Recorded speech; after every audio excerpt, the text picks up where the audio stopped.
Hi, my name is Philip, and this is my vlog for February 19th, 2018. And going over the Daily Bread, just vlogging about it. And it's titled Not Enough. The passage they have us read is 2 Corinthians 9:10-15.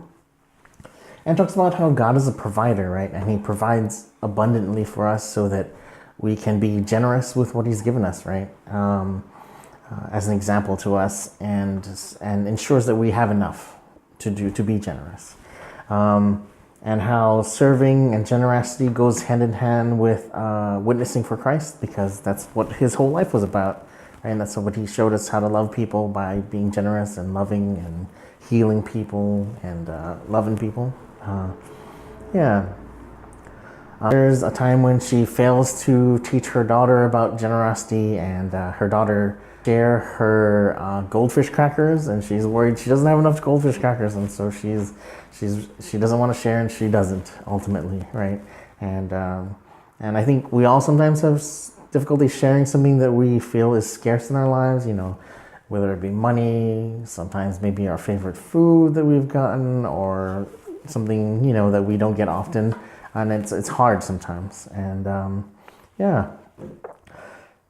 she goes on to talk about how we find it much easier to save and kind of hoard what we have and protect what we have in front of us, instead of risking it, because we're afraid that if we give too much, then we won't have enough, and we'll feel regret and fear, and the fear of that fear is so powerful. But it really doesn't make sense. She points to Paul, and how Paul in the passage talks about how God is generous to us. He's a provider, and He provides for us so that we can provide for others, right? And how important that is, and also how God keeps His promises. He cares for us in the life of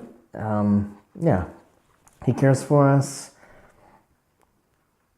and He reminds us that God is so generous, and that we should also be generous. If we look at the life of Jesus, there's never a moment where He's like, oh no, don't give them because we won't have enough. That's never the thing, right? In fact, He feeds the 4,000, He feeds 5,000, He heals countless people even though He's exhausted. And He just gives and He gives and He gives. It's never, oh no, be careful. He just talk about, being wise about your investing and things like that. But really, I think it's more about investing your talents and your time than about actual money. In Mark 8, the disciples are they forgot to bring bread, and they're arguing about bread, and He's like, what are you guys arguing about? Are you guys crazy? Didn't you see me feed the 4,000? Didn't you see me feed the 4,000? Weren't you there? Don't you remember? We need to be reminded that, how easy it is for, if they, being around Jesus, having seen His miracles, can be unfaithful, how easy it is for us to be foolish and afraid when we may have experienced Jesus' love in our lives, but we may not, we don't have firsthand knowledge like they did, right? And so, I think, being cognizant of focusing on how much we can give rather than how little can we give is kind of the big message. And remembering that God will always, He's a promise keeper, and He promises to provide for us. So I think that's about it. That's the main thing for me. Look to how much you can give rather than how little you can give, as some people do.